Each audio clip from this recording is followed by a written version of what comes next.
ರಾಜ್ಯದಲ್ಲಿ ಮುಂದಿನ 4 ದಿನ ಮಳೆಯ ಮುನ್ಸೂಚನೆಯನ್ನು ನೀಡಲಾಗಿದೆ. ರಾಜ್ಯ ಹವಾಮಾನ ಇಲಾಖೆಯಿಂದ ಮಳೆಯ ಅಲರ್ಟ್ ಅನ್ನು ನೀಡಲಾಗಿದೆ. ಇಂದಿನಿಂದ 4 ದಿನಗಳ ಕಾಲ ಮಳೆಯ ಮುನ್ಸೂಚನೆಯನ್ನು ನೀಡಲಾಗಿದೆ.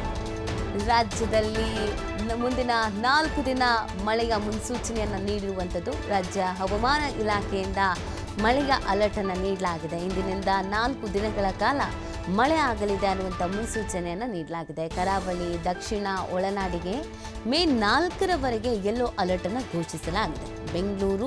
ಬೆಂಗಳೂರು ಗ್ರಾಮಾಂತರ, ಕೋಲಾರ, ಚಿಕ್ಕಬಳ್ಳಾಪುರ, ತುಮಕೂರು, ಚಿತ್ರದುರ್ಗ, ಹಾಸನ, ಶಿವಮೊಗ್ಗ, ಮೈಸೂರು, ಚಿಕ್ಕಮಗಳೂರು, ಚಾಮರಾಜನಗರ, ಮಂಡ್ಯ, ದಕ್ಷಿಣ ಕನ್ನಡ, ಉಡುಪಿ, ಉತ್ತರ ಕನ್ನಡ ಜಿಲ್ಲೆಗೆ ಯೆಲ್ಲೋ ಅಲರ್ಟ್ ಅನ್ನು ಘೋಷಿಸಲಾಗಿದೆ.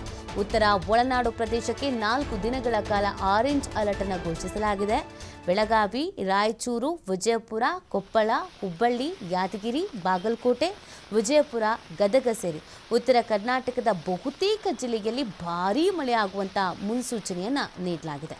ಮುಂದಿನ 4 ದಿನ ಭಾರೀ ಮಳೆಯಾಗುವಂಥ ಸಾಧ್ಯತೆ ಇದೆ ಅಂತ ರಾಜ್ಯ ಹವಾಮಾನ ಇಲಾಖೆ ಈ ಒಂದು ಎಚ್ಚರಿಕೆಯನ್ನು ನೀಡಿರುವಂಥದ್ದು. ಈಗಾಗಲೇ ಬಹುತೇಕ ಕಡೆ ಮಳೆ ಸುರಿತಾ ಇದೆ. ಕೆಲವು ಭಾಗಗಳಲ್ಲಿ ನಿರಂತರವಾದಂಥ ಮಳೆ ಆಗ್ತಾ ಇದೆ. ಇದು ಅಕಾಲಿಕ ಮಳೆ ಆದ್ರೂ ಕೂಡ ಸಾಕಷ್ಟು ರೀತಿಯಾದಂಥ ಸಮಸ್ಯೆಯನ್ನು ತಂದೊಡ್ತಾ ಇದೆ. ಹಾಗಾಗಿ ಈಗ ಹವಾಮಾನ ಇಲಾಖೆ ಮತ್ತೊಂದು ಎಚ್ಚರಿಕೆಯನ್ನು ನೀಡ್ತಾ ಇದೆ. ಇನ್ನು 4 ದಿನ ಭಾರೀ ಮಳೆ ಆಗುವಂಥ ಸಾಧ್ಯತೆ ಇದೆ ಅಂತ ಯೆಲ್ಲೋ ಅಲರ್ಟನ್ನು ಕೂಡ ಘೋಷಣೆ ಮಾಡಲಾಗಿದೆ. ಕೆಲವು ಭಾಗದಲ್ಲಿ ಆರೆಂಜ್ ಅಲರ್ಟನ್ನು ಕೂಡ ಘೋಷಣೆ ಮಾಡಲಾಗಿದೆ. ಯಾವ್ಯಾವ ಭಾಗ ಅಂತ ಇದೆಯೋ ಆ ಭಾಗಗಳಲ್ಲಿ ಎಚ್ಚರಿಕೆಯಿಂದ ಇರಬೇಕಾಗತ್ತೆ. ಇನ್ನು 4 ದಿನ ಈಗ ತಾನೇ ಪಾಪ ಕೆಲವರು ಬೆಳೆ ಬೆಳೀತಾ ಇರ್ತಾರೆ. ಸ್ವಲ್ಪ ಮಟ್ಟಿಗೆ ನೀರು ಬಂದರೆ ಸಾಕು, ಮಳೆ ಆದರೆ ಸಾಕು ಅಂತ ಯೋಚಿಸ್ತಾರೆ. ವಿಪರೀತವಾದಂಥ ಮಳೆ ಆದಂಥ ಸಂದರ್ಭದಲ್ಲಿ ಭಾರೀ ನಷ್ಟ ಆಗುವಂಥ ಸಾಧ್ಯತೆ ಇದೆ.